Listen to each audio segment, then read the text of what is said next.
Rajshahi board 2017।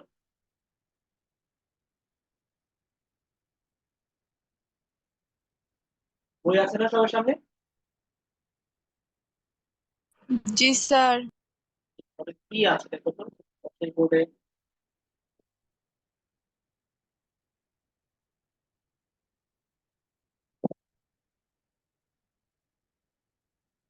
2 নম্বর অঙ্কটাই দেখো।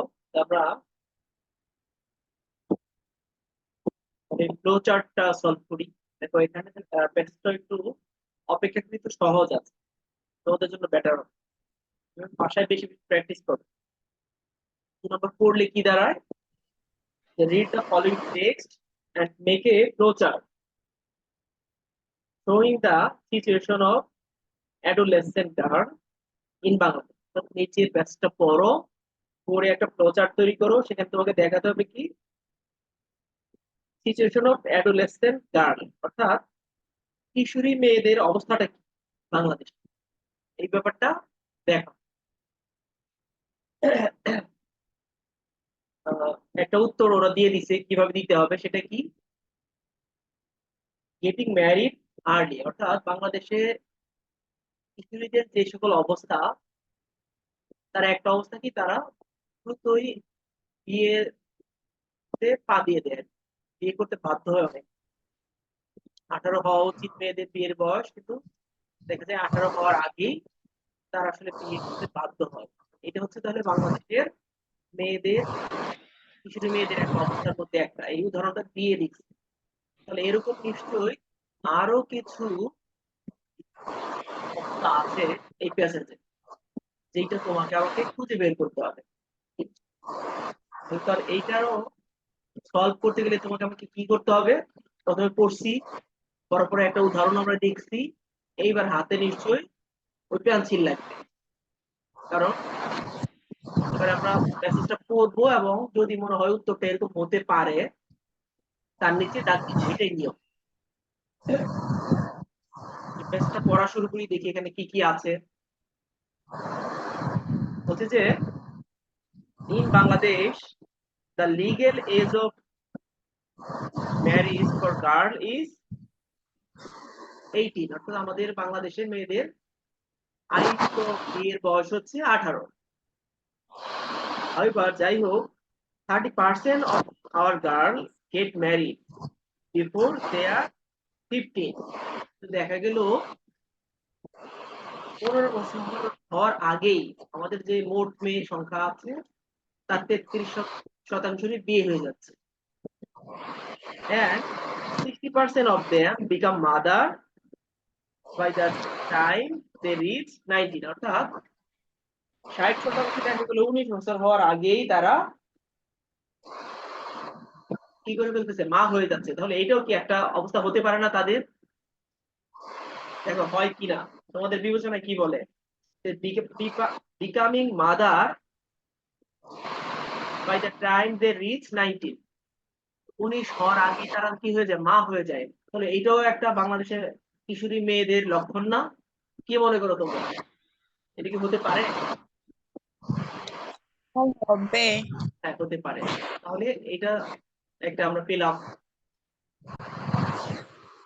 এরপরে আবার আমরা একটু পড়ি। when a girl get married she usually drop out of school। তাহলে যখন কোনো মেয়ের বিয়ে হয়ে যায় তখন সে কি করবে, স্কুল থেকে ঝরে পড়বে না? তাহলে এটাও আমাদের আরো একটা পাওয়া গেল। তারা কি করে, ড্রপিং আউট অফ স্কুল। বাংলাদেশের কিশোরী মেয়েদের আরো একটা বৈশিষ্ট্য পাওয়া গেল, তারা কি করে বিয়ে করার কারণে স্কুল থেকে ঝরে পড়ে। সাদিয়ার সামনে বই আছে না? স্যার আমার বইটা আসতেছে সিন্তির বাসাতে, আমার বোনকে পাঠাইছি আমি তো।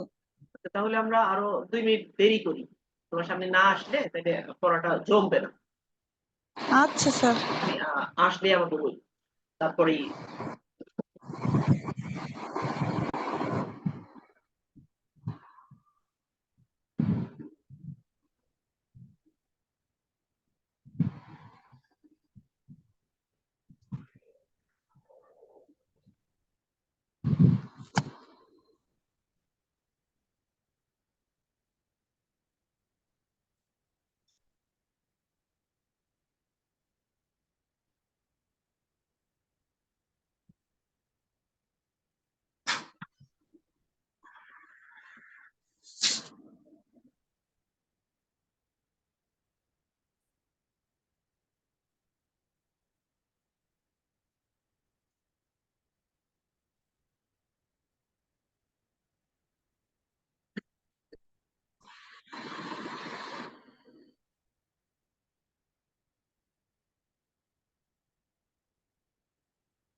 স্যার বই আনছি স্যার, বোর্ড রাজশাহী বোর্ড কত? রাজশাহী বোর্ড 2017। তো 2 নাম্বার প্রশ্নটা সলভ করি। প্রশ্নটা সামনে বের করো, উত্তরগুলো তো আমি আলোচনা করবো। প্রথম পত্র, হ্যাঁ।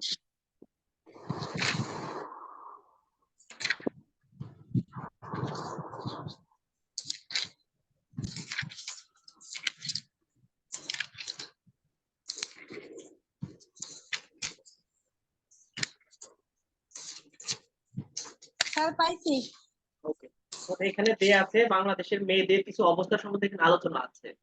আর প্রশ্ন আমাদের ছিল ওই যে এই পেজটা পড়ো, বাংলাদেশের কিশোরী মেয়েদের কেমন অবস্থা, সেরকম কয়েকটা এই বক্সে লিখতে বলছে। প্রথম অবস্থাটা দিয়ে দিচ্ছিল যে তারা কি করে, গেটিং আর্লি ম্যারিড, তাদের বিয়ের বয়স হওয়ার আগেই তারা বিয়ে করে ফেলে। এরপরে আমরা পাইছিলাম তারা কি করে, বিকামিং মাদার, তারা মা হয়ে যায় 19 বছরের আগে। এগুলো তো 2 নম্বর লাইনে আছে। Becoming mother by the time they reach 19, অর্থাৎ 19 বছর হওয়ার আগে তারা মা হয়ে যায়। তারপরে আমরা 3 নাম্বার লাইনে পাইছিলাম when a girl get married, যখন একজন মেয়ের বিয়ে হয়ে যায়, usually drop out of school. তাহলে এই যে ড্রপিং আউট ফ্রম স্কুল, এটাও তাহলে আরো একটা বৈশিষ্ট্য মেয়েদের, অর্থাৎ মেয়েরা বিয়ে হওয়ার কারণে স্কুল থেকে ঝরে পড়ে। তাহলে এটাও লিখবো ওই বক্সে। আমরা আবার দেখো বলছে তাহলে drop out of school and thus lose her mobility, এবং তারা তাদের কি করে গতিশীলতা হারাই ফেলে। তাহলে যে লুজ হার মোবিলিটি, এটা আমরা কি লিখবো, লুজিং হার মোবিলিটি। লুজের জায়গায় কি লিখতে পারি, লুজিং, ঠিক না? কারণ প্রথমটা যেহেতু আইএনজি দিয়ে শুরু করছি ওদের উদাহরণে, আমরা তাহলে লুজের জায়গায় লিখলাম লুজিং দেয়ার মোবিলিটি। পরে আবার বলছি she get confined to full time work, তাহলে মেয়েরা আবার কি হয়, ঘরের কাজে একদম আটকে যায় বিয়ে হলে, ঠিক না? তার মানে এটাকে কি লিখতে পারি, গেটিং কনফাইন্ড। গেটের জায়গায় কি লিখবো, getting, getting Meeting. Confined two full time work in house. এটা আরো একটা উত্তর। এরপরে তোমরা দেখো তো দু একটা পাও কিনা, আলোচনা করলাম এর সাথে বুঝে বা মাথায় রেখে জাস্ট খেয়াল করবা। এরপরের বাক্যগুলোতে মেয়েদের, বিশেষ করে কিশোরী মেয়েদের কেমন অবস্থা আছে আমাদের কাছে, তো তোমরা দু একটা খোঁজো। যদি পাও তাহলে বেটার, না পাইলে আমি তো আছি, আমি আবার আলোচনা করবো। তোমরা একটু দেখ নিজে।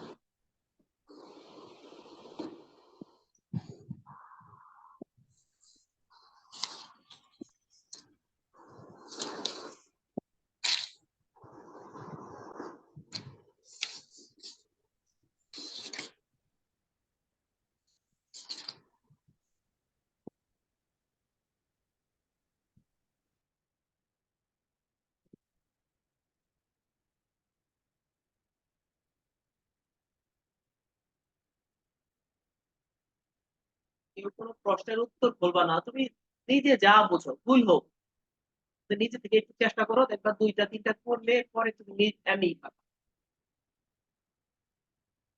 আমরা যতটুকু পড়ছিলাম পরে থেকে পড়বা। আমরা পড়ছিলাম 3য় লাইন 4র্থ লাইন পর্যন্ত, she get confined to full time work, অর্থাৎ তারা ঘরের কাজের জন্য ঘরে বন্দী হয়ে যায়। পরের লাইনটাই কি আছে দেখো তো, এই লাইনের পরের line,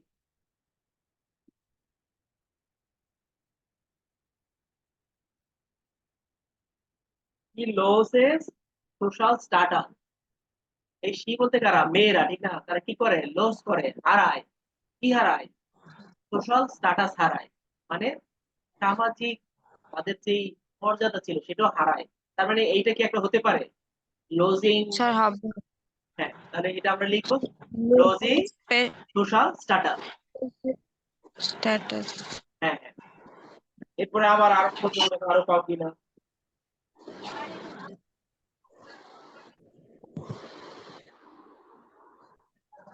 Opportunities of economic independence. তাহলে দেখি। All the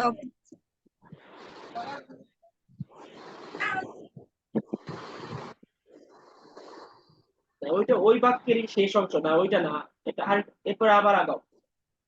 একটা দেখো ভার্ব থাকতে হবে,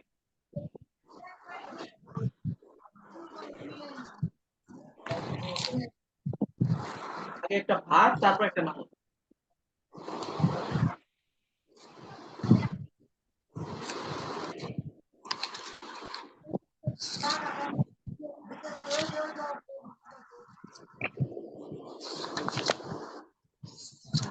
দেখো যে ইকোনমিক ইন্ডিপেন্ডেন্সের পরের বাক্যই আছে in in her. Sir she gets gets margin marginalised. হ্যাঁ, এই দেখো এই গেট হলো তাহলে ভার্ব, এরপর in মার্জিনালাইজড। low তাহলে আমরা লিখবো কিভাবে? এটা হবে, লিখবো কিভাবে? Getting marginalised. কি লিখবো? Getting getting marginalised. margin her in house আর লাগবে না, low জাস্ট house. তুমি যদি অতটুকুই বলো তাহলেই হবে, গেটিং মার্জিনালাইজড এতটুকু বললেই হবে। পরে যদি বাড়ায় দাও তাহলেও হবে, না দিলেও হবে। জাস্ট ওই যে আমরা প্রথম নিয়ম পড়ছিলাম না, কিভাবে কি করবা, ভার্ব থাকলে তার সাথে আইএনজি করে দিতে হয়, প্রথম দিন যে আলোচনা করছিলাম ফ্লো চার্ট স্যার দিয়ে। এরপরে দেখো তো আরো আছে কিনা। এইটাও একটা হলো গেটিং মার্জিনালাইজড, তারা প্রান্তিক হয়ে পড়ে। এটা she becomes হ্যাঁ, কি বিকাম ভালনারেবল। তাহলে এটা লিখবা কিভাবে, খাতা কিভাবে লিখবা? vulnerable. এটা কি বিকাম, লিখবো? হ্যাঁ লিখবা কি? বিকাম লিখবা নাকি বিকামিং লিখবা? স্যার becoming হ্যাঁ হবে। বিকামিং, আইএনজি যোগ করতে হবে, তাহলে আমরা পরেরটা কি লিখতে পারতাম? Becoming vulnerable. এতটুকু লিখলেই হতো। তুমি যদি আরো পরে আবার একটু উঠিয়ে দিতা তাহলেও হইতো। এরপরে দেখো তো আরো আছে কিনা।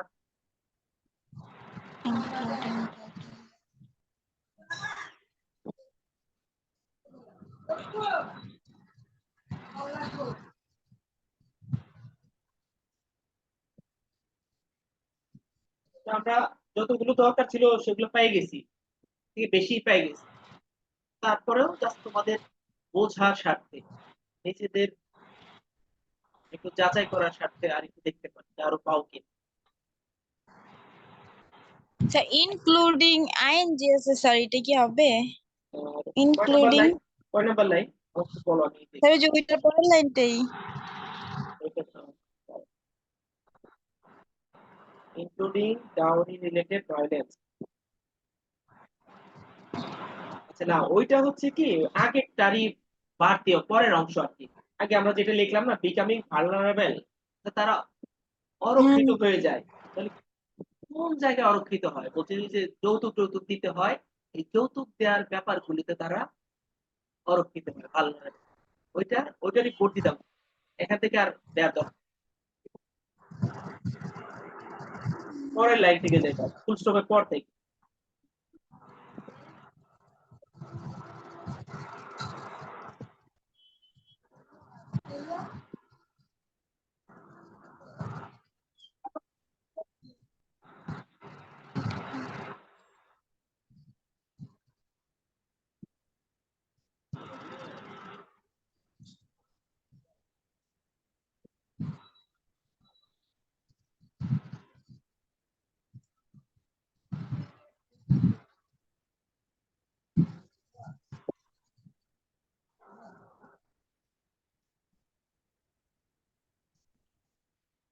এক্ষেত্রে এই তাদের যখন সন্তান তারা ধারণ করে বা সন্তান যখন প্রসব করে, তখন কি তাদেরকে একটা জটিল সমস্যার মধ্য দিয়ে যাইতে হয় না? সেটা একটা হতে পারে। কি হতে পারে?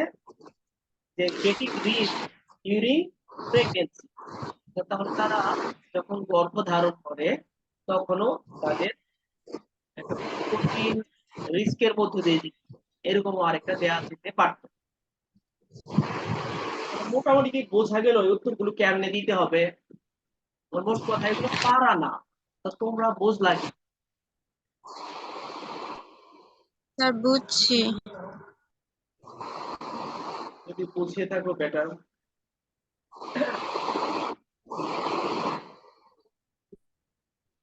তাহলে আমরা আরো একটা কি এই ক্লোজারটি প্র্যাকটিস করবো নাকি অল্প কিছু প্র্যাকটিস করবো?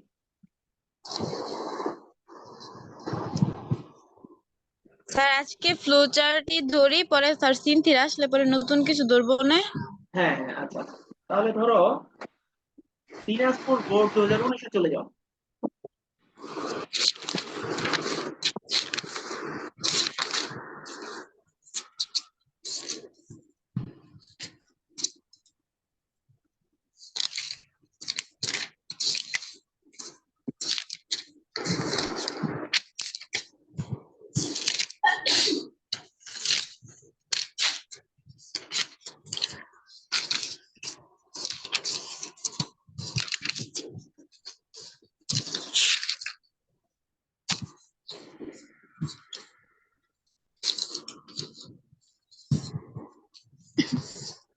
নাকি ঢাকা বোর্ড দেখবা?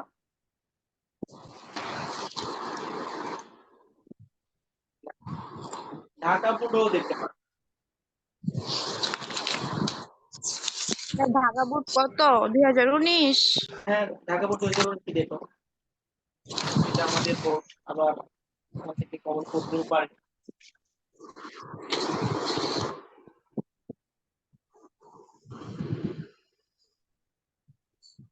দেখো তো এখানে আগে ফ্লোচার্টটা পড়ো, পড়ে দেখো তো কি চাইছে আগে দেখো। বলছে read the following text and make a flowchart, নিচের টেক্সটটা পড়ো এবং একটা ফ্লোচার্ট তৈরি করো, সেখানে হাইলাইটিং দেখাতে হবে, তুলে ধরবা কি তো তুলে ধরবা, different aspect of socio cultural life, অর্থাৎ বিভিন্ন আর্থ সামাজিক অবস্থা আমরা দেখাবো। কোথায় রিফ্লেক্টেড হচ্ছে? As reflected in folk music, অর্থাৎ সঙ্গীতের মধ্যে তোমাদের আমাদের আর্থসামাজিক জীবনের যে রূপটা ফুটে ওঠে সেইটা দেখাই দেবো। একটা উদাহরণ দিয়ে দিচ্ছে কিরকম হবে সেই জীবনটা। Song reflecting rural and riverine life, অর্থাৎ গানের মধ্যে কি কি প্রতিফলিত হয়, গ্রামীণ আর নদী মাতৃক জীবনটাই প্রতিফলিত হয়েছে। এরকম এখানে নিশ্চয়ই আরো অনেকগুলো ব্যাপার আছে, সেগুলো এখন আমাদের তুলে ধরতে হবে, খুঁজে বের করতে হবে। আমরা দেখি আমাদের জনগণের গানে আমাদের তাদের জীবনের আর্থসামাজিক অবস্থাগুলো কেমন কেমন ভাবে প্রতিফলিত হয়েছে। প্রথম পাশে কি বলছে, in Bangladesh folk music has great variety, বাংলাদেশের সঙ্গীতের কি আছে, অনেক বৈচিত্র্য আছে, অর্থাৎ নানান গানে আমাদের দেশটা পরিপূর্ণ, with song and composed on culture, festivals, views of life, natural beauty, rivers, rural and riverine life.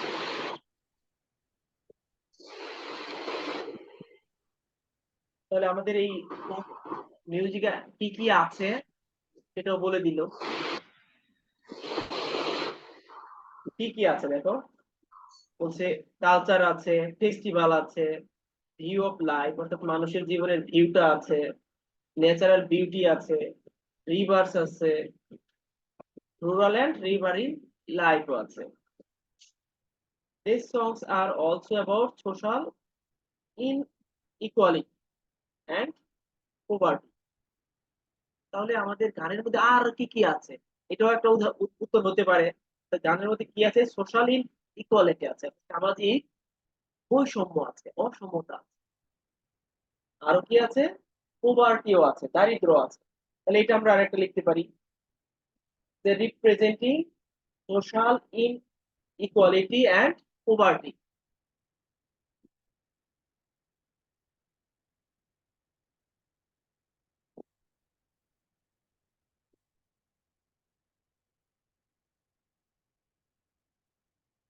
তারপরে কি আছে আরো, these songs are also about social justice and about material world and supernatural। তাহলে এটা তাহলে আরো একটা জিনিস পাইলাম না আমরা আমাদের সং এর মধ্যে কি কি আছে, কি আছে, ম্যাটেরিয়াল ওয়ার্ল্ড অর্থাৎ জাগতিক বিশ্ব সম্বন্ধে আছে, আরো কি আছে, সুপার ন্যাচারাল মানে অতি প্রাকৃত যে ব্যাপারগুলো আছে সেগুলো আছে। তাহলে এটাও আর একটা উত্তর, having material world and supernatural life.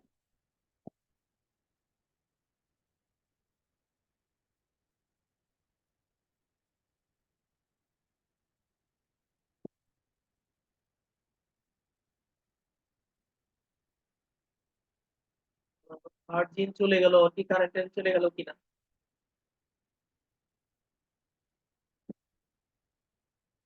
আবার 1 মিনিট 2 মিনিট দেখি আবার যুক্ত হয় কিনা।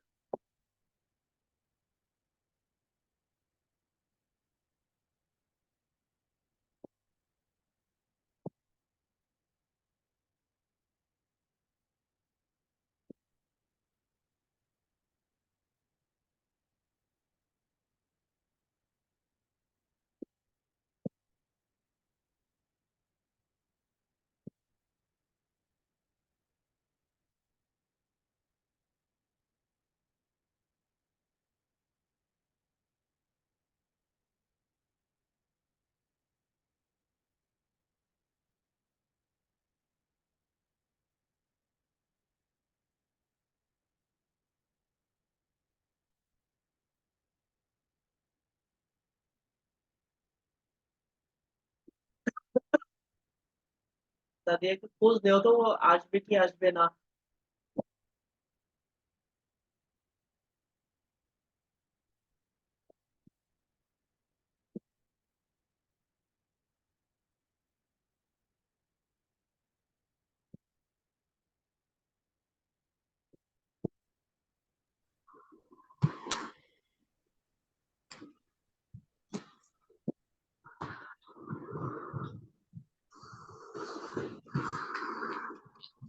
তা যদি নাও আসে আমরা শেষ করি, এটা অন্তত শেষ করি। তাহলে আমরা সামনে আর একটু পড়ি তাহলে, আরো কি কি আছে আমাদের এই সঙ্গীতের মধ্যে। বলছে mystical song have been composed using the metaphor of river and boats. তাহলে এটাও একটা উপাদান, mystical song, metaphor of river, এটা উত্তর হতে পারে। Mystical song, metaphor with river. Of of river. হ্যাঁ, mystical song and metaphor of river, বা মেটাফোর রিভার দিলেও হইতো, অফ রিভার দিলেও হবে, মেটাফোর উইথ রিভার দিলেও হইতো, কোনো সমস্যা নেই। এটা আরো কিছু আছে কিনা।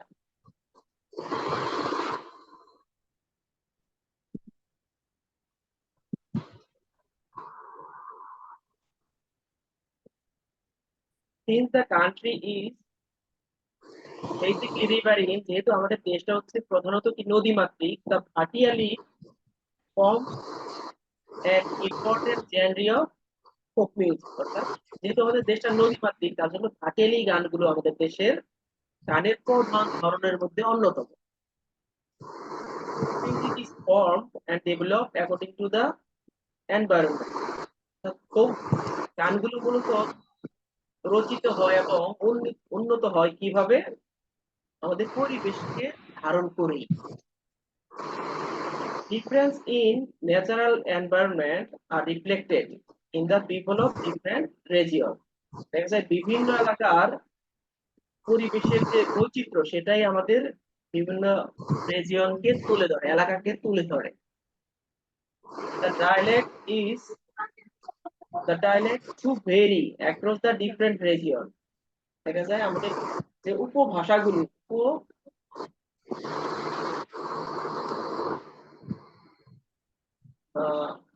the dialect to vary across the different region, অর্থাৎ বিভিন্ন এলাকার উপভাষা যেগুলো সেগুলো কি নানান রকমের।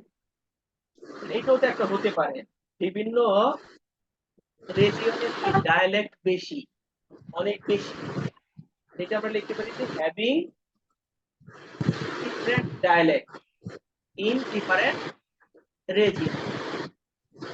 হ্যাভিং ডিফারেন্ট ডায়ালেক্ট অর্থাৎ বিভিন্ন উপভাষা আছে, কোথায় আছে? ইন ডিফারেন্ট রিজিয়ন, বিভিন্ন এলাকা। এটাও একটা হতে পারে। আবার বললো Bangladeshi folk music therefore varies from region to region, thus there are not variable।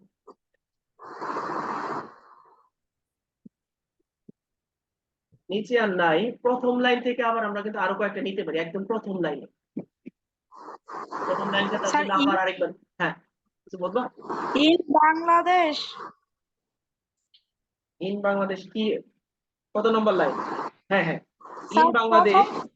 হ্যাঁ হ্যাঁ, in Bangladesh folk music has great variety with song composed on culture, festival, views of life। দেখো যে এইটা হতে পারে ভিউস অফ লাইফ, আমাদের গানের মধ্যে কি আছে? মানুষের জীবনের বিভিন্ন ধারা আছে, এটা একটা হতে পারে।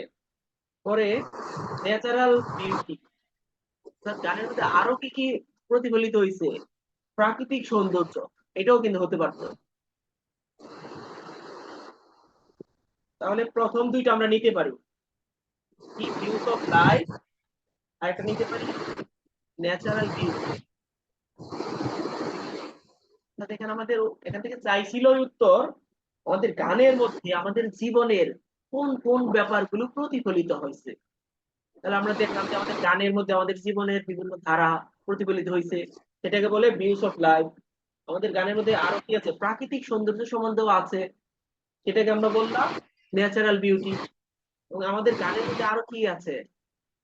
আমাদের নানান উৎসবের কথাও আছে, উৎসবটা কি? ফেস্টিভ্যালস, এটাও হতে পারে।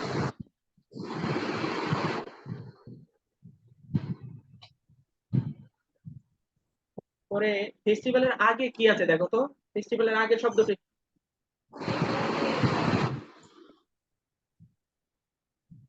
স্যার কালচার না? কয় নাম্বার? হ্যাঁ কালচার, অর্থাৎ আমাদের গানের মধ্যে কি আমাদের সংস্কৃতির কথাও তো আছে, আছে না? জি স্যার। তাহলে কিন্তু এটাও হতে পারতো।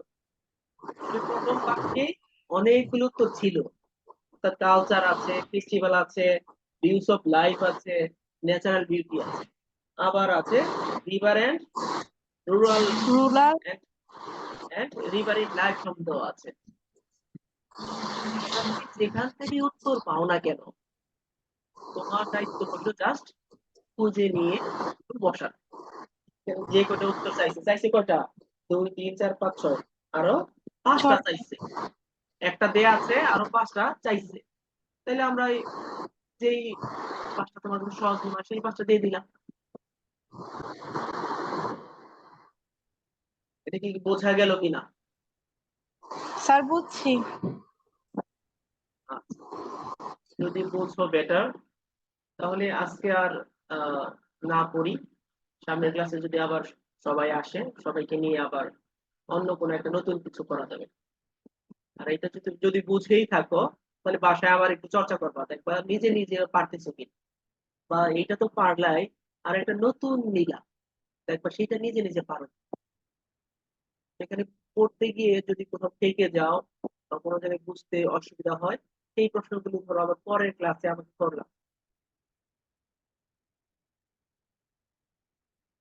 তাহলে আজকের মতো আল্লাহ হাফেজ।